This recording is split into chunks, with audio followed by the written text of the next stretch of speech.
إن الحمد لله نحمده ونستعينه ونؤمن به ونتوكل عليه ونعوذ بالله من شرور أنفسنا ومن سيئات أعمالنا من يهده الله فلا مضل له ومن يضلله فلا هادي له وأشهد أن لا إله إلا الله وحده لا شريك له وأشهد أن محمدا عبده ورسوله أرسله بالهدى ودين الحق ليظهره على الدين كله ولو كره المشركون. اللهم صل على محمد وعلى آل محمد كما صليت على إبراهيم وعلى آل إبراهيم إنك حميد مجيد. اللهم بارك على محمد وعلى آل محمد كما باركت على إبراهيم وعلى آل إبراهيم إنك حميد مجيد. أما بعد فإن خير الكلام كلام الله وخير السنن سنن محمد صلى الله عليه وسلم وشر الأمور محدثاتها وكل محدثة بدعة وكل بدعة ضلالة وكل ضلالة في النار.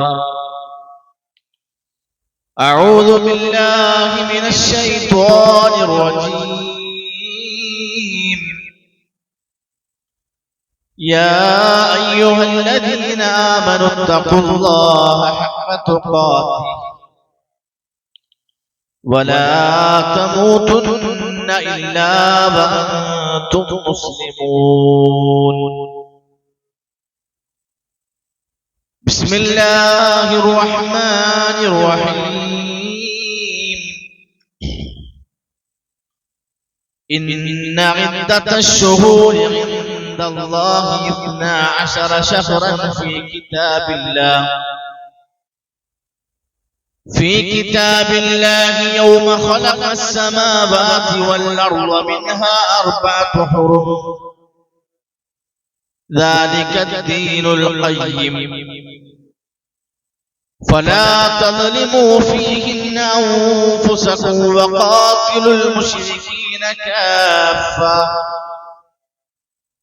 وقاتلوا المشركين كافة كما يقاتلونكم كافة واعلموا أن الله مع المتقين. رب اشرح لي صدري ويسر لي أمري واحلل عقدة من لساني يفقه قولي.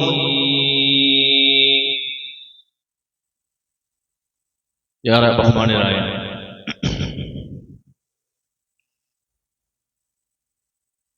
സത്യവിശ്വാസികളെ, വിശ്വാസിനികളെ, പ്രപഞ്ച സൃഷ്ടാവായ അല്ലാഹു സുബ്ഹാനഹു വ തആലയുടെ വിധികളും വിലക്കുകളും കൃത്യമായി പാലിച്ച് തഖ്വയുള്ളവരായി ജീവിച്ചു മരിക്കണമെന്ന് ആദ്യം എന്നോട് ഈ പള്ളിയിൽ ഒരുമിച്ച് കൂടിയ മുഴുവൻ ആളുകളോടും ഉപദേശിക്കുകയായി വസിയ്യത്ത് ചെയ്യുകയാണ്. പുതിയ പ്രതീക്ഷകളുമായി ഒരു പുതിയ വർഷത്തിലേക്ക് ഹിജ്റ 1444 മുസ്ലിം ലോകം പ്രവേശിക്കാനിരിക്കുകയാണ്. ലോകത്ത് 2 രൂപത്തിലുള്ള കലണ്ടർ മാറ്റമാണ് നടക്കുന്നത്. ഒന്ന് ഇസ്ലാമിക രാജ്യത്തിലെ ഹിജ്റ കലണ്ടറും പാശ്ചാത്യൻ സംസ്കാരങ്ങളുടേതായ ഗ്രിഗോറിയൻ കലണ്ടറുമാണ് ഇന്ന് ലോകത്ത് നിലവിലുള്ളത്. ഗ്രിഗോറിയൻ കലണ്ടറിന്റെ ചരിത്രം പരിശോധിക്കുമ്പോൾ അതിലെ മാസം തുടങ്ങുന്നതിനും അവസാനിച്ചതിനും പ്രത്യേകമായ കാരണങ്ങളൊന്നും പറയാനില്ല. ചരിത്രങ്ങൾ പരിശോധിച്ചാൽ കാണാം, മുമ്പ് ഏപ്രിൽ മാസമായിരുന്നു ആദ്യത്തെ മാസം. പിന്നീടാണ് ചിലർ ജനുവരി മുതൽ തുടങ്ങി എന്നൊക്കെ ചരിത്രകാരന്മാർ പറഞ്ഞത് കാണാൻ പറ്റും. എന്നാൽ ഇസ്ലാമിലെ കലണ്ടറിലെ മാസത്തിന്റെ തുടക്കവും ഒടുക്കവും ഒക്കെ കൃത്യമായ കാരണങ്ങളോടുകൂടിയാണ് ഉണ്ടാക്കപ്പെട്ടിരിക്കുന്നത്. ഖലീഫ ഉമർ ഇബ്നു ഖത്താബ് റളിയല്ലാഹു അൻഹുവിന്റെ ഭരണ പരിഷ്കാരത്തിലൂടെയാണ് ഒരു ഹിജറ കലണ്ടർ രൂപീകരിക്കുന്നത്. ആ കാലഘട്ടത്തിലെ മുജ്തഹിദുകളായ സ്വഹാബ പണ്ഡിതന്മാരുമായി വലിയ ചർച്ചകൾ നടത്തി. ആ ചർച്ചകളിൽ പല അഭിപ്രായങ്ങൾ വന്നു. ചില സ്വഹാബത്ത് പറഞ്ഞു, പ്രവാചകൻ സല്ലല്ലാഹു അലൈഹി വസല്ലമയുടെ വഫാത്തുമായി ബന്ധപ്പെടുത്തിക്കൊണ്ട് തുടങ്ങാന്ന് പറഞ്ഞു. ബദറുമായി ബന്ധപ്പെട്ടുകൊണ്ട് തുടങ്ങാന്ന് പറഞ്ഞു. ഉഹുദും അതേപോലെ തന്നെ മൗലിദ് നബി സ്വല്ലല്ലാഹു അലൈഹി വസല്ലം പ്രവാചകന്റെ ജന്മദിനവുമായി ബന്ധപ്പെടുത്തി തുടങ്ങാമെന്നൊക്കെ പല അഭിപ്രായങ്ങൾ ആ ചർച്ചകളിൽ വരുന്നുണ്ട്. എന്നാൽ നബി കരീം സല്ലല്ലാഹു അലൈഹി വസല്ലമയുടെ ജീവിതത്തിലെ തിളക്കമാർന്ന രംഗം അത് മദീന ഹിജറയാണ് എന്ന് മനസ്സിലാക്കിയ സ്വഹാബാക്കൾ ആ ഒരു അഭിപ്രായത്തിലേക്ക് എല്ലാവരും ഏകോപിക്കുന്നു. അങ്ങനെയാണ് ഹിജറയുമായി ബന്ധപ്പെടുത്തി കലണ്ടർ രൂപീകരിക്കുന്നത്. അതിൽ ഒന്നാമത്തെ മാസമായി സ്വഹാബാക്കൾ തെരഞ്ഞെടുത്ത മാസം മുഹറമിനെയാണ്.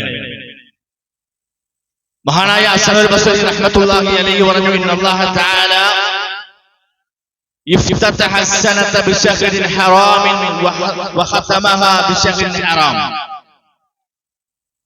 നിശ്ചയമായും അല്ലാഹു തആല ഏറ്റവും പവിത്രമായ ഒരു മാസം കൊണ്ടാണ് ഒരു വർഷത്തെ ആരംഭം കുറിക്കുന്നത്. പവിത്രമായ ഒരു മാസം കൊണ്ടാണ് അല്ലാഹു ആ വർഷത്തെ അവസാനിപ്പിക്കുന്നത്. എന്നിട്ട് പറഞ്ഞു, ഫലൈസ ശഹ്റുൻ ഫിസ്സന, ഒരു വർഷത്തിൽ ഒരു മാസവും തന്നെ ഇല്ല ബഅദ ശഹ്രി റമളാൻ, റമളാൻ കഴിഞ്ഞാൽ അഥവാ റമളാനു ശേഷം അഅ്ളമു ഇൻദല്ലാഹിൽ മുഹറം, അല്ലാഹുവിന്റെ അടുത്ത് മുഹറമിനേക്കാൾ ശ്രേഷ്ഠമായ ഒരു മാസവും ഇല്ല റമളാൻ കഴിഞ്ഞാൽ തന്നെ. വിശുദ്ധ ഖുർആനിലൂടെ അല്ലാഹു സുബ്ഹാനഹു വ തആല ആ പവിത്രമായ മാസങ്ങൾ ഏതൊക്കെയെന്ന് കൃത്യമായി കൊണ്ട് പഠിപ്പിക്കുന്നുണ്ട്.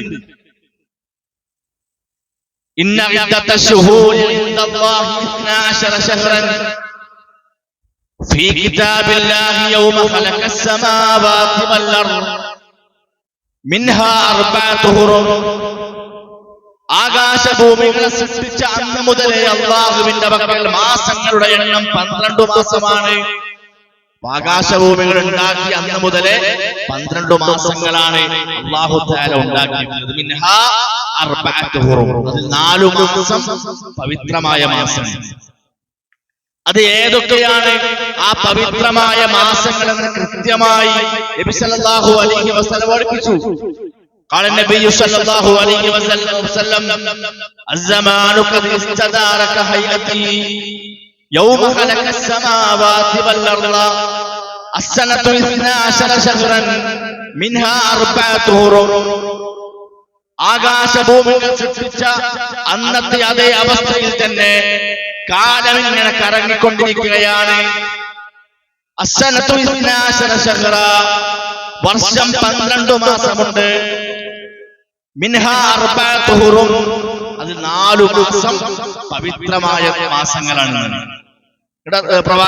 എന്നിട്ട് പറയാണ് സലാസത്തുൻ മുതവാലിയാത്തുൻ, 3 തുടരെ വരുന്ന മാസം. ഏതാ 3 തുടരെ വരുന്ന മാസം? ദുൽഖഅദ്, ദുൽഹിജ്ജ, മുഹറം. ഇത് തുടർച്ചയായി വരുന്ന മാസമാണ് 3.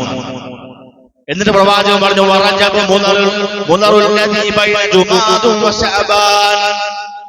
ജുമാദിന്റെയും ശഅബാനിന്റെയും ഇടയിലുള്ള മുദറുകാരുടെ റജബ്. എന്താ മുദറുകാരുടെ റജബ് എന്ന് പറഞ്ഞാൽ? മുദർ എന്ന് പറഞ്ഞൊരു ഗോത്രമാണ്. അവരുടെ മാസമായ റജബ് എന്നാണ് പ്രവാചകൻ സല്ലല്ലാഹു അലൈഹി വസല്ലമ റജബിനെ കുറിച്ച് പറഞ്ഞപ്പോ പറയുന്നത്. മുദർ എന്ന് പറഞ്ഞാല് മക്കയിലെ പ്രഗത്ഭരായ ഒരു ഗോത്രമാണ്. അവര് വലിയ ആഘോഷമായി കണ്ടിരുന്ന ഒരു മാസമാണ് ഇത്, റജബ് മാസം. അതുകൊണ്ടാണ് നബി സല്ലല്ലാഹു അലൈഹി വസല്ലം മുദറുകാരുടെ റജബ് എന്ന് പറയാൻ കാരണം. അതിൽ ഏറ്റവും പ്രാധാന്യമുള്ള 1ാമത്തെ മാസമാണ് പ്രിയമുള്ളവരെ മുഹറം മാസം. ഒരു വേള മക്കയിലെ മുശ്രിക്കുകൾ വരെ പവിത്രമായി കണ്ട മാസമാണ് മുഹറം. അതാണ് ഈ മാസത്തിന്റെ 1ാമത്തെ പ്രത്യേകത. 2ാമത്തെ പ്രത്യേകത, നബി സല്ലല്ലാഹു അലൈഹി വസല്ലമ ഈ മാസത്തെ പരിചയപ്പെടുത്തിയത് അല്ലാഹുവിന്റെ മാസം. അല്ലാഹുവിന്റെ മാസം. അബീ ഹുറൈറ റളിയല്ലാഹു അൻഹു قال النبي صلى الله عليه وسلم أفضل الصيام بعد رمضان شهر الله المحرم. റമളാൻ കഴിഞ്ഞാൽ ഏറ്റവും ശ്രേഷ്ഠമായ നോമ്പ് അത് ശഹറുല്ലാഹിൽ മുഹറം ആണ്. അല്ലാഹുവിന്റെ മാസമായ മുഹറം മാസത്തിലെ നോമ്പാണ് ഏറ്റവും ശ്രേഷ്ഠമായ നോമ്പ് എന്ന് റസൂലുള്ളാഹി സ്വല്ലല്ലാഹു അലൈഹി വസല്ലം.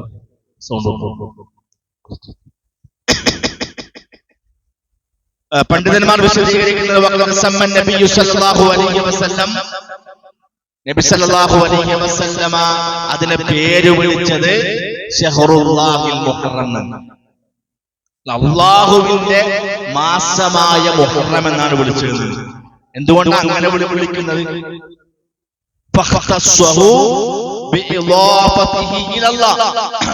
ഈ മാസത്തെ അല്ലാഹുവിലേക്ക് ചേർത്തിക്കൊണ്ട് പറഞ്ഞത് നമ്മെ അറിയിക്കുന്നു അലാ ശറഫിഹി വഫളിഹി. ആ മാസത്തിന്റെ ശ്രേഷ്ഠതയും ആ മാസത്തിന്റെ മഹത്വവും പ്രത്യേകതയുമാണ് അതിലൂടെ അറിയിക്കുന്നത്. ഇതുപോലെ മസ്ജിദുകൾക്ക് ബൈത്തുള്ള എന്ന് പറയുന്നത്, അല്ലാഹുവിന്റെ ഭവനം എന്ന് പറഞ്ഞാൽ ആ പള്ളിക്ക് എത്രമാത്രം മഹത്വമുണ്ടോ അതേപോലെ ബൈത്തുൽ ഹറാമിന് എത്രമാത്രം മഹത്വമുണ്ടോ, ബൈത്തുൽ മുഖദ്ദസിന് എങ്ങനെ മഹത്വമുണ്ടോ അതേ മഹത്വം പരിശുദ്ധമാക്കപ്പെട്ട മുഹറം മാസത്തിനുണ്ട്. അഥവാ അല്ലാഹു തആല ആദരിച്ച മാസമാണ് പരിശുദ്ധമാക്കപ്പെട്ട മുഹറം മാസം. മറ്റൊരു മാസത്തെയും അല്ലാഹു സുബ്ഹാനഹു വ തആല ഇതുപോലെ അല്ലാഹുവിലേക്ക് ചേർത്ത് പറഞ്ഞിട്ടില്ല. മുഹറത്തിനെ കുറിച്ച് പറഞ്ഞപ്പോൾ ശഹറുല്ലാഹിൽ മുഹറം എന്നാണ്. അല്ലാഹുവിന്റെ മാസമായ മുഹറം മാസം എന്ന് പ്രത്യേകമായി അല്ലാഹു തആല എടുത്തു പറയുന്നു. അതിൽ നിന്ന് ഈ ഒരു മാസത്തിന്റെ പവിത്രത സഹോദരങ്ങളെ നമ്മൾ മനസ്സിലാക്കണം. 3ാമത്തെ പ്രത്യേകത, ഈ പവിത്രമായ 4 മാസങ്ങളിൽ യുദ്ധം നിരോധിക്കപ്പെട്ട മാസങ്ങൾ. എത്രത്തോളം? സ്വന്തത്തോട് പോലും അക്രമം ചെയ്യാൻ പാടില്ലെന്ന് പഠിപ്പിച്ച മാസമാണ്. അതാണ് യഥാർത്ഥമായ വക്രതയില്ലാത്ത മതം. അതിനാൽ ഈ 4 മാസങ്ങളിൽ നിങ്ങൾ നിങ്ങളോട് തന്നെ അക്രമം കാണിക്കാൻ പാടില്ല, സ്വന്തത്തോട് തന്നെ അക്രമം ചെയ്യരുതെന്നുണ്ട്. റമദാനിലൊക്കെ നമ്മൾ ശ്രദ്ധിക്കുന്നത് പോലെ തിന്മകളെ തൊട്ട് നല്ല ശ്രദ്ധ ഈ ഒരു മാസത്തിൽ സഹോദരങ്ങളെ നമുക്ക് ഉണ്ടാവണം. പരിശുദ്ധ ഖുർആൻ പാരായണം ചെയ്യുന്ന സ്വഭാവം റമദാനിൽ എങ്ങനെയാണോ ഒരു മുസ്ലിം ജീവിച്ചത് അതേ പവിത്രത ഈ മാസത്തിന് സഹോദരങ്ങളെ നമ്മൾ കൊടുക്കേണ്ടതുണ്ട്. 4ാമത്തെ പ്രത്യേകത, മിക്ക പ്രവാചകന്മാരെയും അല്ലാഹു തആല രക്ഷപ്പെടുത്തിയ മാസമാണ് മുഹറം. ചരിത്രങ്ങൾ പരിശോധിച്ചാൽ കാണാം, നൂഹ് നബി അലൈഹിസ്സലാത്തു വസ്സലാമയെ വെള്ളപ്പൊക്കത്തിൽ നിന്ന് രക്ഷപ്പെടുത്തിയത് മുഹറം മാസത്തിലാണ്. മഹാനായ യൂനുസ് നബി അലൈഹിസ്സലാമയെ മത്സ്യത്തിന്റെ വയറ്റിൽ നിന്ന് രക്ഷപ്പെടുത്തിയത് മുഹറം മാസത്തിലാണ്. ചരിത്രങ്ങൾ പരിശോധിച്ചാൽ സഹോദരങ്ങളെ മനസ്സിലാക്കാൻ പറ്റും. ഇതുപോലെ മൂസാ നബി അലൈഹിസ്സലാമും സംഘവും ശത്രുക്കളിൽ നിന്ന് രക്ഷപ്പെട്ടത് മുഹറം 10-നാണ്. സ്വേച്ഛാധിപതിയും അതിക്രൂരനും ദിവ്യത്വം ബാധിച്ച അഹങ്കാരിയുമായ ഫറോവയിൽ നിന്ന് ഇസ്രായേൽ സന്തതികളായ മൂസ അലൈഹിസ്സലാമയെയും അനുചരന്മാരെയും അല്ലാഹു തആല മോചിപ്പിച്ച മാസം മുഹറമിലെ 10-ാമത്തെ ദിവസം. പീഡനം സഹിക്കവയ്യാതെ വന്നപ്പോ അള്ളാഹുവിന്റെ കൽപ്പന പ്രകാരം മൂസാ നബി അലൈഹിസ്സലാമും അനുയായികളും ഒരു രാത്രി ഈജിപ്ത് വിട്ടുപോകുന്നു. അവരുമായി മൂസാ നബി അലൈഹിസ്സലാം കടലിന്റെ അരികിലെത്തി. വിവരമറിഞ്ഞ ഫിറഔനും കൂട്ടരും പിന്നാലെ കൂടി. മൂസാ നബി അലൈഹിസ്സലാം അള്ളാഹുവിന്റെ നിർദ്ദേശപ്രകാരം തന്റെ വടി കൊണ്ട് കടലിലടിച്ചു. അത്ഭുതമുണ്ടായി, അവിസ്മരണീയം. കടലിലെ വെള്ളം സഹോദരങ്ങളെ രണ്ടു ഭാഗത്തേക്കായി ഇങ്ങനെ മാറി നിൽക്കണം. ഒരു ഉണങ്ങിയ വഴി അതിലൂടെ പ്രത്യക്ഷപ്പെട്ടു. അള്ളാന്റെ കൽപ്പന, നിന്റെ കയ്യിലുള്ള വടി കൊണ്ട് ആ കടലിൽ അടിക്കാൻ പറഞ്ഞു. അടിച്ചപ്പോ ആ കടൽ രണ്ടായിട്ട് പിളർന്ന് മൂസാ നബിയും സംഘവും അതിലൂടെ രക്ഷപ്പെടുന്നു. അവരെ മൂസാ നബിയും സംഘവും പൂർണ്ണമായി അക്കരെ എത്തി. പിന്നാലെ ഫിറഔനും കൂട്ടരും ഒന്നും ആലോചിക്കാതെ മൂസാ നബിയെ പിന്തുടരുന്നു. അവരെ കടലിന്റെ നടുവിലേക്ക് എത്തിയപ്പോ അല്ലാഹു സുബ്ഹാനഹു വ തആല എന്ത് ചെയ്തു? ആ കടലിനെ ഒന്നാക്കി. അതിലെ ആ കടലിൽ അവർ മരിക്കുന്നു. ഈ മഹത്തായ സഹായം മൂസാ നബി അലൈഹിസ്സലാമക്കും സംഘത്തിനും ലഭിച്ചത് പ്രിയമുള്ളവരെ മുഹറം 10-നാണ്, അഥവാ ആശുറയിലാണ്. ഒരിക്കൽ നബി സല്ലല്ലാഹു അലൈഹി വസല്ലമ തങ്ങൾ മദീനയിൽ ചെന്നപ്പോൾ കണ്ട കാഴ്ച എന്തറിയോ? മദീനയിലേക്ക് ചെന്നപ്പോൾ അവിടുത്തെ ജൂതന്മാര് മുഹറം 10-ന് വ്രതമനുഷ്ഠിക്കുന്നതായി പ്രവാചകൻ കാണുകയാണ്. അപ്പൊ ചോദിച്ചു, എന്തിനാ നിങ്ങള് ഈ ദിവസം നോമ്പെടുത്തത് എന്തിനാന്ന് വെച്ചു ദൂതന്മാരോട്. നബി സല്ലല്ലാഹു അലൈഹി വസല്ലമ അവർ പറയാണ്, ഇതൊരു മഹത്തായ ദിവസമാണ്, ഞങ്ങൾക്കൊരു മഹത്തായ ദിവസമാണ്. മൂസാ നബിയെയും അദ്ദേഹത്തിന്റെ ജനതയെയും അള്ളാഹു രക്ഷപ്പെടുത്തിയതും ഫിറഔനെയും അവന്റെ ആളുകളെയും കടലിൽ മുക്കി നശിപ്പിച്ചതും ഈ ദിവസമാണ്. മൂസാ നബി അലൈഹിസ്സലാം ഈ ദിവസം നന്ദിയായിട്ട് നോമ്പെടുത്തിട്ടുണ്ട്. അതുകൊണ്ട് ഞങ്ങളും നോമ്പെടുക്കുന്നു അവിടെയുള്ള ജൂതന്മാർ പ്രവാചകൻ സല്ലല്ലാഹു അലൈഹി വസല്ലമയോട് പറയുന്നു. അപ്പൊ പ്രവാചകൻ പറഞ്ഞു, നിങ്ങളെക്കാൾ മൂസാ നബിയോട് കൂടുതൽ കടപ്പെട്ടവരാരാണ്? ഞാനാണ്. അതുകൊണ്ട് എന്ത് ചെയ്യും? ഞാനും നോമ്പെടുക്കുന്നു എന്ന് പ്രവാചകൻ സല്ലല്ലാഹു അലൈഹി വസല്ലമ പറയണേ. മാത്രമല്ല, നോക്കൂ നിങ്ങള്, പരിശുദ്ധ റമദാനിലെ നോമ്പ് വരുന്നതിന്റെ മുമ്പ്, പരിശുദ്ധ റമദാനിലെ നോമ്പ് നിർബന്ധമാക്കപ്പെടുന്നതിന്റെ മുമ്പ് ആശുറയിലെ നോമ്പ് നിർബന്ധമായിരുന്നു. പിന്നെ റമദാൻ നിർബന്ധാക്കിയപ്പോൾ എന്ത് ചെയ്തു? പ്രവാചകൻ സല്ലല്ലാഹു പറഞ്ഞു, മൻ ശാഅ സ്വമഹു വമൻ ശാഅ തറകഹു. ഉദ്ദേശിക്കുന്നവർ നോൽക്കുക, ഒഴിവാക്കേണ്ടവർക്ക് എന്ത് ചെയ്യാം? ഒഴിവാക്കാമെന്ന രൂപത്തിൽ പ്രവാചകൻ പറഞ്ഞത്. പിന്നീട് എന്ത് ചെയ്യണം? നിർബന്ധമായ നോമ്പ് പിന്നീട് സുന്നത്തായിട്ട് മാറും. അപ്പൊ വേറൊരു വിഷയം വന്നു. സ്വഹാബാക്കളെ നബി സല്ലല്ലാഹു അലൈഹി വസല്ലമയോട് വന്നത് പറയാ, നബിയെ, നമ്മൾ അതേ ദിവസം നോമ്പെടുത്താൽ നമ്മുടെ ജൂതന്മാരും ഒരേപോലെ ആവില്ലേ? കാരണം മറ്റു മതസ്ഥരോട് ഒരു വിഷയത്തിലും ഒരു മുസ്ലിമിന് സദൃശ്യം ഉണ്ടാകാൻ പാടില്ല. ഇപ്പൊ ജൂതന്മാരെന്ന് നോമ്പെടുത്തു, അപ്പൊ അതേ ദിവസം മുസ്ലിങ്ങൾ നോമ്പെടുത്താല് നമ്മളും അവരുമായിട്ട് എന്ത് ചെയ്യുന്നു? ഒരു സദൃശ്യം ഉണ്ടാവും. ഇത് സ്വഹാബാക്കൾ വന്ന് പ്രവാചകൻ സല്ലല്ലാഹു പറഞ്ഞു. പ്രവാചകൻ പറഞ്ഞു, അടുത്ത വർഷം ഞാൻ ജീവിച്ചിരിക്കുകയാണ് എങ്കിൽ തീർച്ചയായും മുഹറം 9-ന്റെ അന്ന് ഞാൻ നോമ്പനുഷ്ഠിച്ചിരിക്കും. അതെന്തിനാ? ഈ ജൂതന്മാരുമായിട്ട് ഒരിക്കലും സദൃശ്യം വരാതെ അതൊന്നൊരു വ്യത്യാസം വേണം. ഇവിടെ സഹോദരങ്ങളെ, വളരെ ഗൗരവമായി നമ്മൾ ചിന്തിക്കേണ്ട ഒരു വിഷയമാണ് തരങ്ങളിൽ. ഒരു വിഷയത്തിലും അവരുമായി കൊണ്ട് സദൃശ്യപ്പെടാൻ ഇസ്ലാം അനുവദിക്കുന്നില്ല. ഇപ്പൊ താടിന്റെ വിഷയത്തിൽ ഇസ്ലാം വെച്ച നിബന്ധന എന്താ?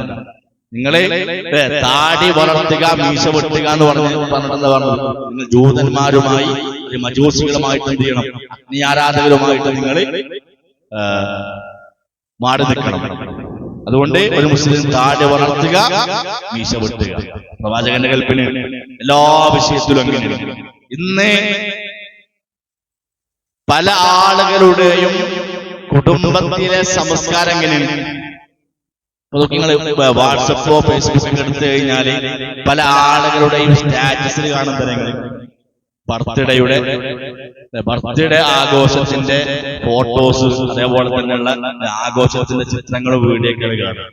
വെഡിങ് ആനിവേഴ്സറി, ഡെത്ത് ആനിവേഴ്സറി, അതേപോലെ തന്നെ ഗുഡ് മോർണിംഗും ഗുഡ് നൈറ്റും ഒക്കെ ചില ഉദാഹരണങ്ങളുണ്ട്.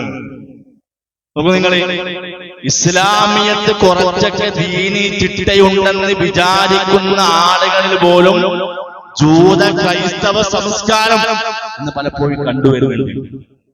ഞാൻ പറയണത്, രാവിലെ എണീറ്റ് വരുന്നൊരു കുട്ടി ബാപ്പനോട് വാപ്പ ഗുഡ് മോർണിംഗ് എന്ന് പറഞ്ഞ വാപ്പാക്ക് വല്ലാത്ത സന്തോഷം. ഇവിടെ ഗുഡ് മോർണിംഗ് പറയണമെന്നില്ല, ഒരു മുസ്ലിം ആദ്യം പറയേണ്ട വാക്കുണ്ട്. രാവിലെ എണീറ്റ് വരുന്നൊരു കുട്ടി ഗുഡ് മോർണിംഗ് എന്ന് പറയുന്നതിന് പകരം ആദ്യം പറയേണ്ടതുണ്ട് അസ്സലാമു അലൈക്കും എന്ന് പറയുന്നത്. ഗുഡ് മോർണിംഗ് എന്ന് പറയുമ്പോ വല്ലാത്തൊരു ആവേശവും സന്തോഷവും മനസ്സിൽ കാണാം. എന്താ പറയാന്നറിയോ? അവനെ പഠിപ്പിച്ചതിന് മെച്ചണ്ടെന്ന് അറിയാം. ഇംഗ്ലീഷ് മീഡിയത്തിൽ കൊണ്ട് ചേർത്തതിനുള്ള ഗുണമുണ്ട് എന്ന് പറയും. രാവിലെ കിടന്നുറങ്ങാൻ പോണ കുട്ടി ഗുഡ് നൈറ്റ് എന്ന് പറഞ്ഞ് ഉറങ്ങാൻ പോയാൽ ഭയങ്കര സന്തോഷമാണ് മനസ്സിൽ. ആ കുട്ടി ഒരു മുസ്ലിം വീട്ടിലെ കുട്ടി എന്താ പറയേണ്ടത്? വാപ്പ ഞാൻ ഉറങ്ങാൻ പോകണം, അസ്സലാമു അലൈക്കും പറഞ്ഞിട്ട് പോകണം. ഇങ്ങനെ പല സംസ്കാരങ്ങളും മറ്റു മതസ്ഥരുടെ പല സംസ്കാരങ്ങളും ഇന്ന് മുസ്ലിം ഉമ്മത്തിൽ എന്ത് ചെയ്തു? കടന്നുകൂടി. ഞാൻ പറഞ്ഞത് ഗുഡ് മോർണിംഗും ഗുഡ് നൈറ്റും പറയേണ്ടതല്ല പറഞ്ഞത്. ഒരു മുസ്ലിം എന്ന നിലയ്ക്ക് അവിടെ ആദ്യം ചെയ്യേണ്ടത് എന്താ? അവിടെ സലാമാണ് പ്രാധാന്യം. അതേപോലെ തന്നെ ഈ നിലക്കുള്ള പല ആഘോഷങ്ങളും ആരെങ്കിലും മറ്റു മതസ്ഥരോട് സദൃശ്യം കാണിച്ചാൽ അവരാ മതത്തിൽ പെട്ടു. ജന്മദിനം ആരുടെ സംസ്കാരം? ജൂത ക്രിസ്ത്യാനികളുടെ സംസ്കാരമാണ്. അതൊരു മുസ്ലിം ആഘോഷിച്ചാൽ അവൻ ആ മതത്വപ്പെട്ടു. ഇളം ചുണ്ടുകളിൽ നിന്ന് അത്തരം സംസ്കാരത്തിന്റെ കൊച്ചു വർത്തമാനങ്ങൾ കേൾക്കുമ്പോൾ എന്തെന്നില്ലാത്തൊരു ആവേശവും ഒരു ആഹ്ലാദവും പലപ്പോഴും സഹോദരങ്ങൾ നമുക്ക് വരാറുണ്ട്. ആദർശബോധമുള്ള കുടുംബത്തിലെ രക്ഷിതാക്കൾ പോലും അത്തരം തിന്മകളിൽ, അത്തരമൊരു സാഹചര്യങ്ങളിൽ അകപ്പെട്ടുപോയ കാഴ്ച നമ്മൾ കാണുന്നു. അതുകൊണ്ട് മക്കൾക്ക് കൃത്യമായ ധാർമ്മിക ബോധം സഹോദരങ്ങളെ നമ്മൾ പകർന്നു കൊടുക്കും. നിങ്ങൾ നമ്മുടെ കുടുംബത്തിലെ മക്കളെ വിളിച്ചിട്ട് ഇസ്ലാമിലെ കലണ്ടർ എന്ന് പറയാൻ പറഞ്ഞു. ഇസ്ലാമിലെ കലണ്ടറിലെ മുഹറം മുതൽ ദുൽഹിജ്ജ വരെയുള്ള മാസങ്ങൾ എണ്ണാൻ പറഞ്ഞു. കുട്ടികളുണ്ടൂല. ജനുവരി മുതൽ ഡിസംബർ വരെയുള്ള മാസം എന്നാ പറഞ്ഞ ഒറ്റോടെ കുട്ടി എണ്ണി തരും. മുഹറം മുതൽ ദുൽഹിജ്ജ വരെ എണ്ണാൻ പറഞ്ഞ കുട്ടി ഉണ്ടൂല. ഇത് നമ്മുടെ മക്കളെ നമ്മൾ കൃത്യമായി പഠിപ്പിച്ചു കൊടുക്കണം. ആ നിലക്ക് ഇസ്ലാമികമായ ഒരു അന്തരീക്ഷത്തിലേക്ക് നമ്മുടെ കുടുംബത്തെ നമ്മൾ കൊണ്ടുവരിക. ഈ ഒരു മാസത്തിന്റെ പവിത്രത മനസ്സിലാക്കിക്കൊണ്ട് നമ്മൾ ഇടപെടുക. അല്ലാഹു സുബ്ഹാനഹു വ തആല അതിന് തൗഫീഖ് നൽകി അനുഗ്രഹിക്കുമാറാകട്ടെ.